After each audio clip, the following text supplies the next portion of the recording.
Terima kasih Yang Mulia. Saya tentu akan menjawab sesuai dengan kapasitas saya sebagai anggota Komisi 8 DPR RI dan tidak akan menjawab hal-hal yang tidak terkait dengan mitra kami, karena sebagai saksi fakta tentu saya menyampaikan fakta dari apa yang saya alami. Kecuali kalau diizinkan saya bicara dalam kapasitas sebagai seperti tim saksi ahli. Ini sekarang saksi biasa. Saksi biasa. Siap, Yang Mulia. Terima kasih. Yang Mulia, seperti yang saya sampaikan tadi, bahwa menjawab Profesor Yusril Iza Mahendra terkait dengan bantuan El Nino. Bantuan El Nino ini juga berasal dari kebijakan automatic adjustment dari kebijakan tahun 2023. Di dalam pembahasan tentang bantuan BLT El Nino ini, Menteri Sosial yang rapat dengan kami tanggal 7 November tahun 2023, Kementerian Sosial menyampaikan di dalam rapat di Komisi 8, bahwa kebijakan tentang bantuan El Nino ini menggunakan mekanisme penganggaran dari automatic adjustment dan diambil dari BABUN. Tentu dasarnya kita pertanyakan. Dasarnya adalah Undang-Undang Nomor 28 Tahun 2022 tentang APBN Tahun Anggaran 2023 yang pada pasal, saya kira ini penting untuk disampaikan, pada pasal 32 poin E yang disebut dengan automatic adjustment. Jadi dengan adanya kebijakan tersebut, maka pemerintah memiliki keleluasan untuk menyesuaikan anggaran, terutama dalam konteks bantuan El Nino tersebut. Nah, di dalam rapat tersebut, Kementerian Sosial, dan saya kira tadi saya menayangkan tentang kesimpulan rapat kerja tersebut, bahwa anggarannya itu disampaikan sebesar 12 triliun dan itu didistribusikan, didistribusikan selama 2 bulan, yaitu bulan November dan bulan Desember. Nah, pada saat disampaikan di dalam rapat tersebut, pertama tentu Bu Mensos menyampaikan bahwa ini adalah penugasan dari rapat terbatas di sidang kabinet. Dan di situ kami eksplorasi, kami diskusi, atau kami membahas apa alasannya. Salah satu alasan yang disampaikan tentu, sebagaimana kita tahu, bahwa alasannya adalah karena dampak dari perubahan iklim yang menyebabkan terjadinya keterlambatan masa tanam, dan tentu nanti berimplikasi terhadap masa panen. Itu yang disampaikan kepada kami. Tentu kami sekali lagi melalui proses kami tidak perlu sampaikan bagaimana perdebatan dari masing-masing fraksi terkait dengan kebijakan tersebut, tapi memang kami merasakan bahwa di masyarakat terkait dengan masa tanam itu mengalami masa mundur yang seharusnya bulan Desember, bulan November, mundur 2 bulan. Sehingga ini berakibat terhadap akses masyarakat terhadap kebutuhan seperti kebutuhan bahan pokok. Dan ini tentu akan berakibat kepada inflasi di tengah masyarakat. Oleh karena itu, atas dasar itulah kemudian kami memberikan, saya kira karena itu tidak perlu disetujui sifatnya, tetapi kami memberikan satu warning agar BLT El Nino ini betul-betul bisa disalurkan sebagaimana mestinya. Jumlah penerimanya sebesar 18,8 juta KPM yang diberikan baik secara cash transfer maupun melalui PT Pos. Itu Prof. Yusril. Yang kedua, soal apakah Presiden memiliki alokasi dana khusus terkait dengan misalnya Banpres. Saya terus terang saya tidak tahu karena bukan komisi kami, tetapi masa seorang menteri saja punya anggaran operasional, seorang presiden, beliau seharusnya juga memiliki kewenangan atau memiliki alokasi dana tertentu untuk bantuan seperti itu. Jadi oleh karena itu, bagi kami, apa yang dilakukan, tentu kami tidak bisa menjawab lebih pasti apakah seorang presiden secara kelembagaan memiliki anggaran khusus terkait dengan itu. Selanjutnya, kami pernah menyaksikan ya bahwa Bapak Presiden itu juga membagikan bantuan seperti PKH ya atau BPNT di satu daerah ya. Tetapi ini jauh sebelum pemilu karena program reguler tentu ini adalah tanggung jawab kementerian. Nah, yang dikumpulkan itu adalah mereka yang memang terdata di dalam DTKS. Jadi katakanlah di dalam satu penyerahan simbolik dikumpulkan KPM-KPM yang telah terdata, ya tidak bisa diaurkan begitu saja. Tetapi dia dikumpulkan dengan memang sudah terdaftar sebagai penerima bantuan yang ada di dalam DTKS. Jadi saya kira terkait dengan peran presiden tentu kita harus lihat dalam konteks bagaimana memastikan agar program-program tersebut betul-betul bisa disalurkan dengan sebaik-baiknya. Nah, terkait dengan automatic adjustment, tadi saya menjawab juga pertanyaan dari Pak Hotman, ya. Sesungguhnya automatic adjustment itu bukan hanya terjadi pada bantuan El Nino. Sekaligus juga saya menjawab terkait dengan pertanyaan BLT BBM. Di tahun 2022, tanggal 1 September, kami juga membahas secara khusus di Komisi 8 tentang BLT BBM dan BLT BBM dan minyak goreng. Ya. Inilah yang kita sebut sebagai bantuan dalam kondisi tertentu. Jadi walaupun di dalam undang-undang baik nomor 28 tahun 2022 maupun tahun 2023 jelas saya kira ini bisa menjadi sebuah dasar hukum bagi pemerintah untuk mengambil kebijakan berdasarkan rujukan undang-undang ini. Dan memang tidak dijelaskan di sini ya penyelesaian anggaran tersebut memang menjadi hak pemerintah. Walaupun pelaksanaan dari misalnya program bantuan sosial itu dibahas bersama juga dengan kami. Nah, saya kira maaf Majelis, ya. memperjelas automatic adjustment itu sudah berlangsung berapa tahun, dari dulu atau gimana, atau hanya 2 tahun ini?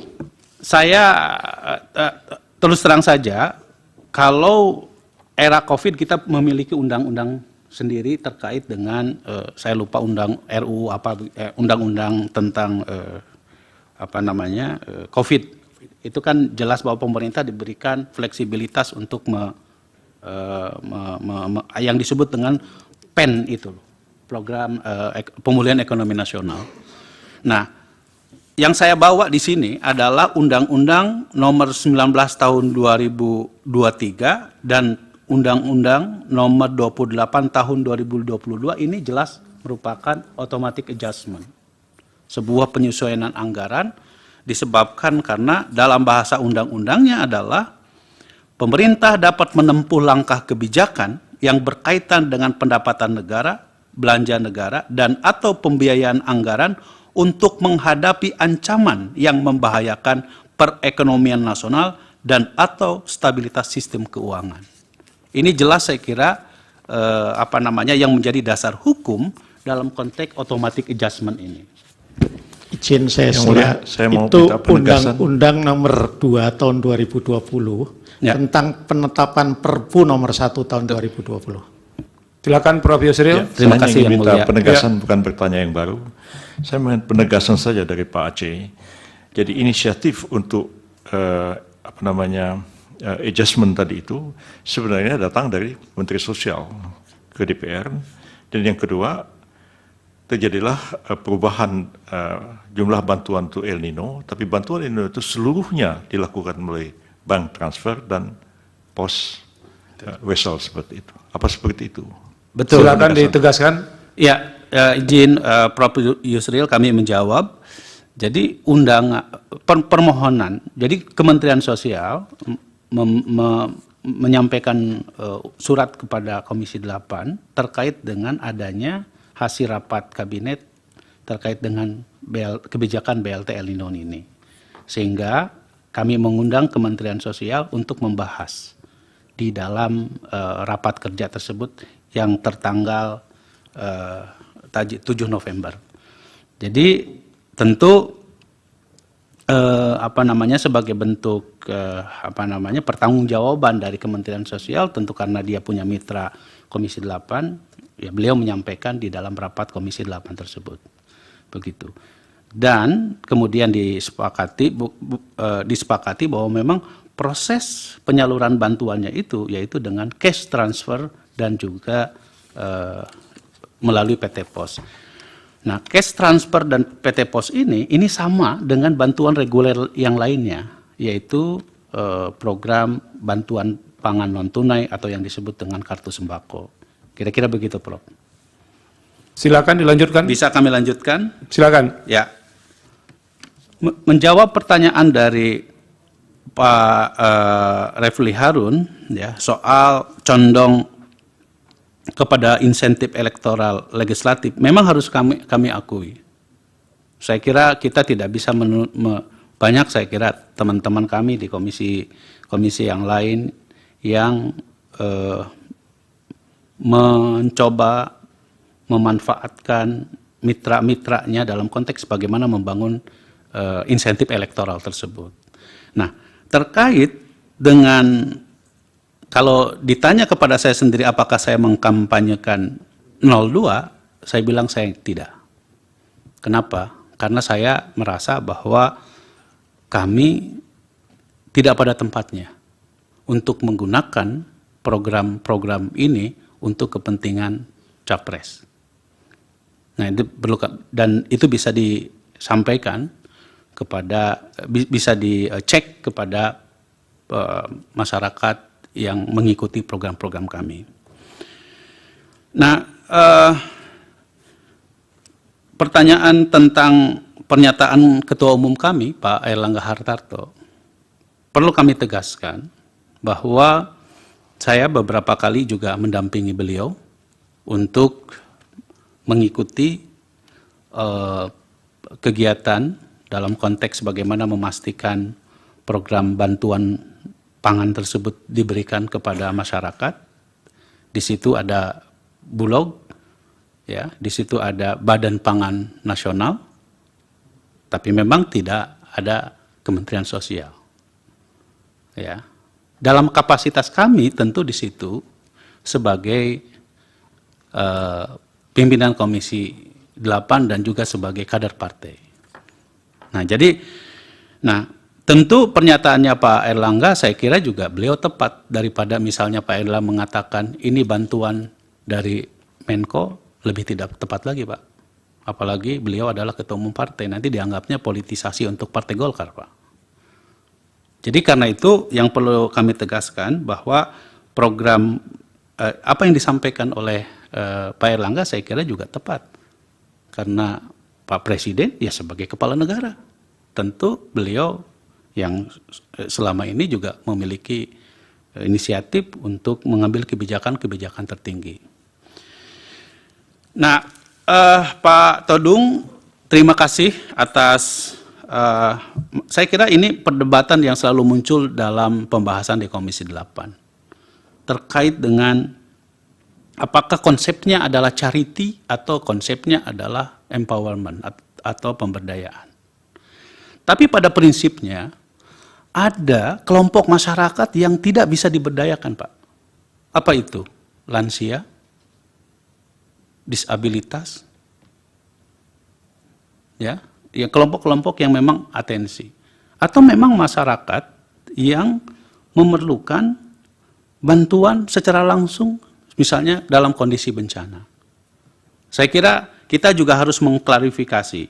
Walaupun tentu pemerintah sendiri saya kira punya program-program yang konteksnya adalah bagaimana melakukan empowerment. Misalnya di Komisi 8 kita ada program yang disebut dengan Pahlawan Ekonomi Nusantara dalam konteks bagaimana memberdayakan UMKM agar mereka. Pak Aceh yang mulia, boleh Ya. sedikit? Silakan. Yang saya maksudkan bukan empowerment Pak Aceh, tapi entitlement. Oke. Ya, jadi agak beda konsep empowerment dengan entitlement. Saya sih kalau boleh sedikit saya 1 menit saja. Tadi Pak Aceh sudah bicara mengenai beberapa hal, tapi saya punya pengalaman 5 tahun di Norwegia, negara yang disebut sebagai welfare state, dan saya kira kalau bisa konsep entitlement ini akan lebih ya menjamin tidak terjadinya politisasi. Ya. Dan kita bisa rumuskan lebih jauh bahwa ada yang betul-betul tidak bisa diberdayakan. Saya kira sih jawaban untuk pertanyaan seperti itu saya bisa ambilkan contohnya, tapi mungkin waktunya tidak cukup dalam kesempatan ini. Terima kasih. Cukup. Nanti Pak Aceh, nanti Bang Mulya, nanti kalau sudah selesai sengkarut ini nanti diundang saja ke Komisi 8, apa ide beliau tentang ini ke depan. Siap Yang Mulia. Silakan. Makasih. Saya kira juga sama apa yang saya sampaikan dari Pak Magdir ya, terkait dengan cadangan pangan dan lain-lain yang memang dalam pandangan pemerintah ketika terutama Kementerian Sosial menyampaikan tentang alasan kenapa mesti ada BLT El Nino, atau itu karena situasi yang memang mendorong agar kebijakan menjaga daya beli masyarakat, ya, mendorong agar masyarakat dapat memenuhi kebutuhan dasarnya lebih dimudahkan begitu terkait dengan kebutuhan cadangan pangan beras tersebut. Nah tentu DTKS ini atau data terpadu kesejahteraan sosial ini adalah para penerima bantuan sosial yang jelas sekali mereka memiliki kriteria-kriteria yang telah ditetapkan. Misalnya dari segi pendapatan, dari segi dilihat dari rumahnya, dilihat dari kondisi MCK-nya dan lain sebagainya. Itu semua tentu ada kriteria-kriteria tertentu dari penerima bantuan. Mohon izin majelis mempertegas saja, apakah waktu ke Jateng itu ya sebelum pemilu, apakah itu termasuk orang-orang yang termasuk dalam DTKS? Ya, waktu Jokowi datang secara simbolik, apakah orang-orang yang dikasih itu adalah yang termasuk dalam DTKS? Oke, silakan. Saya Pak tidak- Hotman nanti kalau mau tanya ke saya dulu, izin saya baru boleh tanya. Silakan. Saya terus terang saja Pak Hotman, saya tidak tahu tentang kejadian yang ada di Jawa Tengah tersebut. Tetapi saya beberapa kali ikut serta di Cimahi kehadiran Bapak Presiden, ya, dengan mengumpulkan para penerima bantuan dari BLT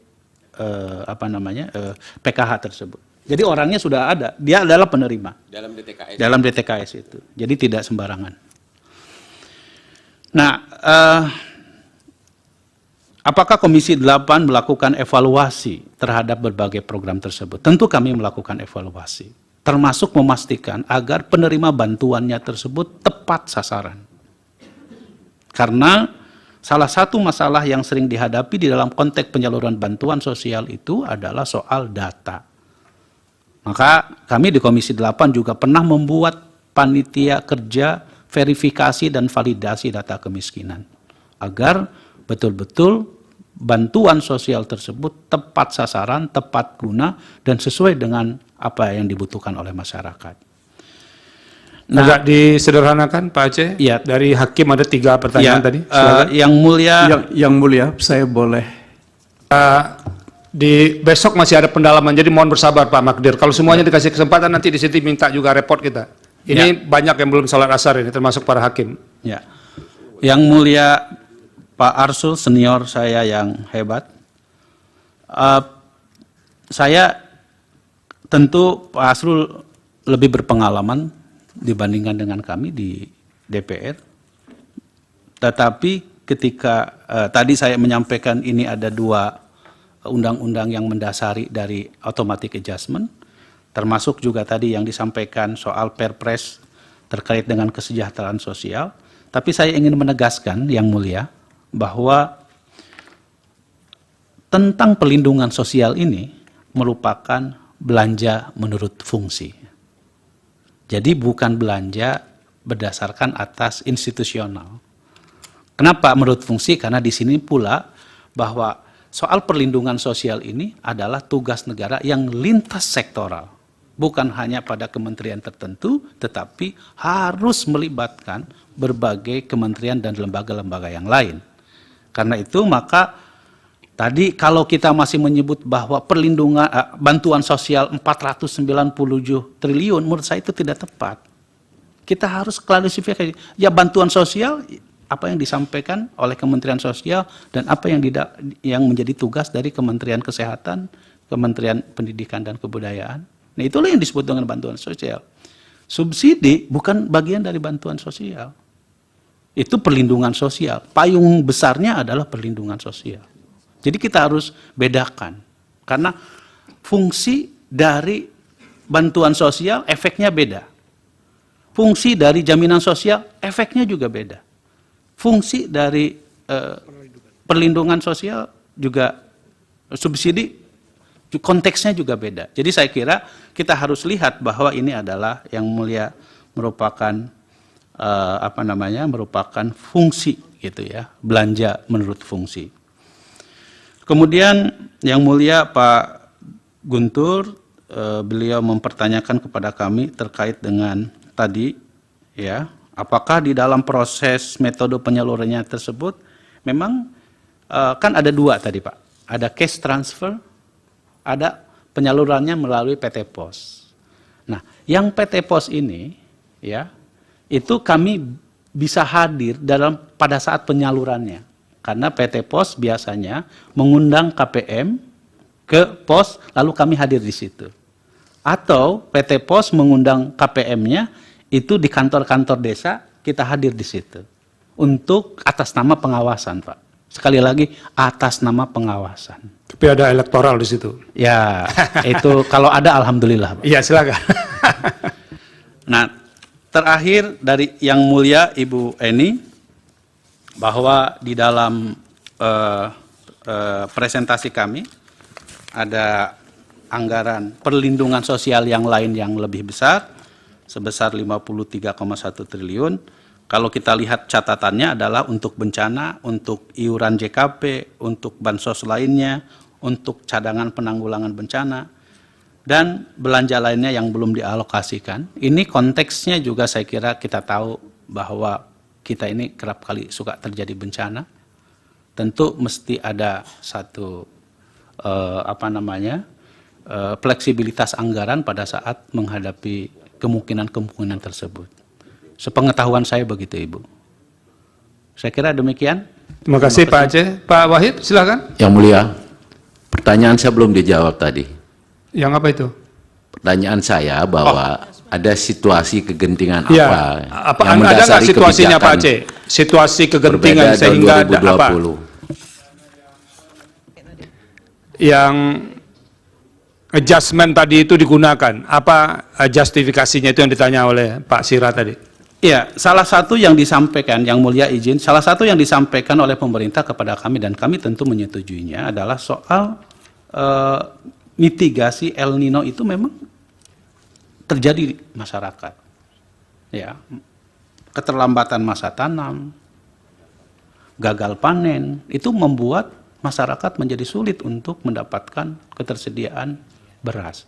Di samping juga kita tahu inflasi kalau tidak ditahan melalui beras, dan salah satu saya bukan ekonom, tetapi kita mendapatkan banyak informasi bahwa memang kondisi kalau tidak ditahan dengan bantuan sosial, inflasi akan mengalami kenaikan. Kira-kira begitu. Oke, terima kasih Pak Wahid. Terima kasih Yang Mulia. Untuk pertanyaan Yang Mulia Pak Guntur sudah dijawab oleh Pak Aceh, saya kira sama. Yang kedua kaitannya dengan pertanyaan Pak Rafli, yaitu kaitannya dengan pemberian bantuan ikut menyerahkan. Kami sebenarnya dalam penyerahan ikut menyerahkan bantuan kepada daerah pemilihan masing-masing itu tidak hanya kami dengan Pak Aceh. Semua anggota Dewan, fraksi yang ada di Komisi 8 ikut menyerahkan. Ya. Jadi tidak hanya kami sendiri. Bahkan penyerahan itu ya yang mulia, itu di daerah itu ada panwas. Jadi tidak mungkin kami ini akan menyebutkan untuk pemilihan salah satu capres atau kami diri sendiri. Tidak mungkin. Bahwa kami hanya untuk menyerahkan sebagai tadi disampaikan oleh Pak Aceh adalah kami sebagai pengawasan. Yaitu ikut mengawasi daripada penyerahan bantuan. Pentingnya pertemuan sore ini itu juga membantu kami. Kami sedang mempersiapkan bahan sebetulnya untuk berdiskusi dengan 4 menteri besok. Jadi pertanyaan dari pemohon 1, pemohon 2, penjelasan dari Pak Aceh, Pak Wahid, juga apa yang disampaikan oleh kuasa pihak terkait, itu akan kita susun malam ini menjadi bahan yang nanti besok didalami kepada 4 menteri yang akan hadir besok pagi. Sesi saya selesai. Dan saya kembalikan kepada Pak Ketua. Terima kasih Pak Ketua. Baik, terima kasih Prof. Ke Pak Aceh dan Pak Wahid, terima kasih. Mudah-mudahan bermanfaat untuk pengambilan putusan. Yang mulia, ada sedikit permohonan kami melalui yang kami sampaikan kepada pemohon 1, pemohon 2. Begini yang mulia, kita kan sudah bersidang begitu lama. Dan semua bukti-bukti sudah disampaikan, saksi-saksi sudah diperiksa. Dan kita tahu ini adalah sengketa mengenai soal perhitungan suara. Kami ingin mau bertanya kepada pemohon 1 dan pemohon 2 melalui majelis. Apakah sudah sampai sekarang ini pemohon 1 bisa menjelaskan kepada kami atau pada persidangan ini, sebenarnya berapa sebenarnya jumlah suara yang menurut pemohon yang disengketakan ini yang dimiliki oleh pemohon. Semua kan sudah tertuang dalam permohonan Ya, masing-masing. siapa tahu setelah ada persidangan ini sampai sekarang. Nanti kami akan break dulu. Ya. Setelah Pak Aceh dan Pak Wahid meninggalkan ruangan, kita sholat asar dulu dan mungkin baru kita buka kembali setelah buka puasa pukul 19.30. Mungkin nanti kalau toh besok juga masih ada pertemuan. Oke, Pak Aceh terima kasih ya dengan Pak Wahid sudah bisa meninggalkan tempat dan untuk memberi kesempatan sholat asar dan sekaligus buka puasa sidang diskorsing sampai dengan pukul 19.30.